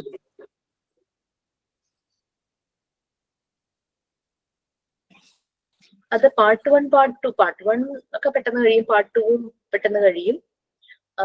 പിന്നെ പാർട്ട് 3 ആണ് ഇച്ചിരി. പക്ഷെ അത് പ്യുവർ മോണ്ടിസോറി മെത്തേഡ്സ് ആണ് മുഴുവനും വരുന്നത്. നിങ്ങളുടെ മെയിൻ കോർ ടോപ്പിക് ആണത്. അത് നമുക്ക് വെറുതെ അങ്ങ് എടുക്കാൻ പറ്റില്ല. സോ അതുകൊണ്ടാണ് ആ സമയത്ത് തന്നെ ടീച്ചിങ് പ്രാക്ടീസ് പോവുകയാണെങ്കിൽ it will be very beneficial രണ്ടുപേർക്കും, ഈ പോകുന്ന ഫെസിലിറ്റേറ്ററിനും കുട്ടിക്ക്. നമുക്ക് എന്താ പറയാ, ലേണർ അതുപോലെ ടീച്ചർ, ലേണിംഗ് ടീച്ചർ അല്ല, നമുക്ക് ഫെസിലിറ്റേറ്റർ എന്ന് പറയാം. ഫെസിലിറ്റേറ്റർ, പിന്നെ learning process, learning experiences, learning environment. ഇങ്ങനെ 5 ഫാക്ടേഴ്സ് ആണ് എഡ്യൂക്കേഷണൽ സെറ്റിംഗ്സിൽ വരുന്നത്. എഡ്യൂക്കേഷൻ സൈക്കോളജിയിൽ നിങ്ങളത് പഠിക്കുന്നുണ്ട്. അപ്പൊ ഈ 5 ഫാക്ടേഴ്സിൽ ലേണറും ഫെസിലിറ്റേറ്ററും തമ്മിലൊരു ബോണ്ടിങ് ഉണ്ടല്ലോ. എന്നാൽ മാത്രമാണല്ലോ എന്താണ് പഠിപ്പിക്കുന്നത് എന്നുള്ളത് കുട്ടികൾക്ക് നല്ല രീതിയിലും ചെയ്യുള്ളൂ, അതിൽ നിന്ന് കുട്ടി കാര്യങ്ങൾ എക്സ്പീരിയൻസ് ചെയ്യുള്ളൂ. അപ്പൊ അതുകൊണ്ട് ഈ 5 ഫാക്ടേഴ്സ് എഡ്യൂക്കേഷണൽ സെറ്റിംഗ്സിൽ വരുന്നത് വളരെ ഇമ്പോർട്ടന്റ് ആണ്. ഈ 5 ഫാക്ടേഴ്സിലെ 2 ലൈവായിട്ടുള്ള 2 പേരാണ് ലേണർ എന്ന് പറഞ്ഞാൽ സ്റ്റുഡന്റ്, പഠിക്കുന്ന ആള് അല്ലെ, പിന്നെ ആളെ പഠിപ്പിക്കുന്നവരാണ് ഫെസിലിറ്റേറ്റർ. ഇവരുടെ 2 പേരുടെയും ആ ഒരു ബോണ്ടിങ്, അവർ നമ്മൾ റാപ്പോ ബിൽഡ് ചെയ്യുന്നതൊക്കെ. അപ്പൊ അതുകൊണ്ടാണ് പാർട്ട് 2 പാർട്ട് 3 കഴിയും, പാർട്ട് 2 കഴിഞ്ഞ് പാർട്ട് 3 ഒരു ആയി തുടങ്ങുമ്പോൾ ടീച്ചിങ് പ്രാക്ടീസിന് പോകണമെന്ന് പറയുന്നത്. കാരണം നമ്മൾ പോകുന്ന എൻവയോൺമെന്റ്, നമ്മൾ പഠിപ്പിക്കുന്ന രീതി, ലേണിംഗ് പ്രോസസ്, നമ്മളുടെ കൂടെയുള്ള ലേണർ, പഠിക്കുന്ന കുട്ടി, പിന്നെ അവരതിൽ നിന്ന് എക്സ്പീരിയൻസ് ചെയ്യുന്ന കാര്യങ്ങൾ, ഇത്രയും കാര്യങ്ങൾ വരുന്നത്. അതൊക്കെ കഴിയാതെ ഫസ്റ്റ് പാർട്ട് 1 തുടങ്ങി അപ്പൊ തന്നെ ടീച്ചിങ് പ്രാക്ടീസിന് പോയാൽ നിങ്ങളിപ്പോ പ്രൊഡക്റ്റീവ് ആകാൻ പറ്റില്ല. മോർ പ്രൊഡക്റ്റീവ് ആകണമെങ്കിൽ ഈ ഒരു ഭാഗങ്ങളെല്ലാം നമ്മൾ മനസ്സിലാക്കിയിട്ട് വേണം പോവാൻ. പാർട്ട് 1ഉം 2ഉം കഴിഞ്ഞിട്ടാ 2 കഴിയുമ്പോഴേക്കും ചൈൽഡ് ഡെവലപ്മെന്റും സൈക്കോളജി നമ്മൾ പഠിച്ചിരിക്കും. അപ്പൊ നമ്മുടെ മുന്നിൽ ഒരു കുട്ടി വന്നു കഴിഞ്ഞാൽ നമുക്ക് ആ കുട്ടിയെ പെട്ടെന്ന് മനസ്സിലാകും. കുട്ടിക്ക് എന്ത് നമ്മൾ പ്രൊവൈഡ് ചെയ്യണം. സോ അത് പാർട്ട് 3 വരുമ്പോഴാണ് നമുക്ക് മനസ്സിലാവുക. പാർട്ട് 3യിലാണ് കുട്ടിയെ നമ്മൾ ഫ്രീ ആക്കണം, അവന് വർക്ക് ചെയ്യാനുള്ള അറ്റ്മോസ്ഫിയർ കൊടുക്കണം, ഇൻഡിപെൻഡന്റ് ആക്കണം. അതൊക്കെ നമ്മൾ പാർട്ട് 3യിലല്ലേ അറിഞ്ഞു പോകുന്നേ. ചൈൽഡ് ഡെവലപ്മെന്റിൽ കുറച്ച് വരുന്നുണ്ട്, പക്ഷെ എന്നാലും പാർട്ട് 3 ആവുമ്പോഴാണ്. അങ്ങനെ ടീച്ചിങ് പ്രാക്ടീസ് ചെയ്തപ്പോഴാണ് നമ്മളുടെ ട്രെയിനീസ് എല്ലാം ഭയങ്കര കോൺഫിഡന്റ് ആയത്. ഞാൻ പഠിച്ച കാര്യങ്ങൾ എനിക്ക് അപ്ലൈ ചെയ്യാൻ പറ്റി, ഞാൻ ചെയ്ത മെറ്റീരിയൽസ് എനിക്ക് കൊണ്ടുപോകാൻ പറ്റി, അങ്ങനെയൊക്കെ അവർ പറഞ്ഞവർക്ക് കൂടുതൽ അവിടെ ചെയ്യാനും. ഇനീഷ്യലി ചെന്നവരോടൊക്കെ പല പ്രിൻസിപ്പൾ ചോദിച്ചു, ഓൺലൈനായിട്ട് പഠിപ്പിച്ചാൽ നിങ്ങൾക്ക് എന്താ ചെയ്യാൻ പറ്റുക? ഫസ്റ്റ് സെഷൻ കഴിഞ്ഞപ്പോഴേ തന്നെ പ്രിൻസിപ്പൾ അത് അഭിപ്രായം മാറ്റുക ചെയ്തത്. ഇത്രയൊക്കെ ചെയ്യാൻ പറ്റൂ, അങ്ങനെയായിരുന്നു പിന്നെ അവര് ചോദിച്ചത്. അപ്പൊ അങ്ങനെ അതൊക്കെ നമുക്ക് നമ്മളുടെ ഒരു എക്സ്പീരിയൻസ് ആയിരുന്നു. സോ അതുകൊണ്ടാണ് എന്റെ ഒരു ഫ്രണ്ട് ഇതുപോലെ മോണ്ടിസോറി കോഴ്സ് ചെയ്യുന്നുണ്ട്. അവര് PG ആ ചെയ്യുന്നത് അവരും. അപ്പൊ അവർക്ക് എന്തൊക്കെ ലെസൺ പ്ലാനും കാര്യമൊക്കെ ഉണ്ടാക്കി കൊണ്ടുപോകണം എന്നൊക്കെ പറയുന്നുണ്ട്. അത് നമുക്കും ഉണ്ടാവുമോ? ശരിക്കും മോണ്ടിസോറി, നമ്മളുടെ മോണ്ടിസോറി മെത്തേഡ് നമുക്ക് ലെസൺ പ്ലാൻ അല്ല, ശരിക്കും ടീച്ചിങ് മാനുവൽ ആണ്. പക്ഷെ നമ്മളൊരിടത്ത് ടീച്ചിങ് പ്രാക്ടീസിന് ചെല്ലുമ്പോൾ ആ സ്കൂളുകാർ പറയും ലെസൺ പ്ലാൻ വേണമെന്ന്. കാരണം സ്കൂളിൽ ലെസൺ പ്ലാൻ ഉള്ളതാണല്ലോ. മോണ്ടിസോറി മെത്തേഡിൽ നമ്മൾ ആ ഒരു സമയത്ത് കുട്ടിക്ക്, ഞാൻ ആ കുട്ടിക്ക് ഒരു സ്റ്റോറി പറഞ്ഞു കൊടുക്കാം. അവന് ഇൻട്രസ്റ്റ് ആയില്ലെങ്കിൽ ഞാൻ എന്താ ചെയ്യാ, അത് മാറ്റി അവൻ ഇൻട്രസ്റ്റ് ആകുന്ന ആക്ടിവിറ്റിയിലേക്ക് മാറ്റണം. സോ അതുകൊണ്ടാണ് അവിടെ ടീച്ചിങ് മാനുവൽ വരുന്നത്. നമ്മുടെ ഫസ്റ്റ് ഡേ കഴിയുമ്പോഴാണ് നമ്മൾ ടീച്ചിങ് മാനുവൽ പ്രിപ്പയർ ചെയ്യുന്നത്. ലെസൺ പ്ലാൻ എന്താ, തലേ ദിവസം അല്ലെങ്കിൽ തലേ ആഴ്ച, അടുത്ത ദിവസം അല്ലെങ്കിൽ അടുത്ത സെഷൻ ഞാൻ എന്താണ് എടുക്കാൻ പോകുന്നത് എന്നുള്ളതാണ് ലെസൺ പ്ലാൻ. അതാണ് ഇത് തമ്മിലുള്ള വ്യത്യാസം. അതുകൊണ്ട് ശരിക്കും മോണ്ടിസോറി മെത്തേഡില് ലെസൺ പ്ലാൻ ഇല്ല, ടീച്ചിങ് മാനുവൽ ആണ്. നമ്മൾ ആ സമയത്ത് നമുക്ക് പെട്ടെന്ന് മാറ്റേണ്ടതായിട്ട് വരും പലപ്പോഴും ആക്ടിവിറ്റി. നമ്മൾ പ്രീ പ്ലാൻ ചെയ്ത് പോകുമ്പോൾ നമുക്ക് പ്രൊവൈഡ് ചെയ്യാൻ പറ്റാത്ത ഒരു സിറ്റുവേഷൻ ആണ്, സാഹചര്യമാണ്. ആ കുട്ടികൾക്ക് അന്ന് അത് വേണ്ട, അവർ പറയും ഞങ്ങൾക്ക് ഇന്ന് കഥ വേണ്ട, ഞങ്ങൾക്ക് ആക്ഷൻ സോങ് മതി എന്ന് പറഞ്ഞാൽ നമ്മൾ മാറുക, ആക്ഷൻ സോങ് എടുക്കാൻ പോവാ. നമ്മൾ പ്രിപ്പയർ ആയി വരുന്നിരിക്കുന്നത് സ്റ്റോറിയാന്ന് വിചാരിച്ചോ.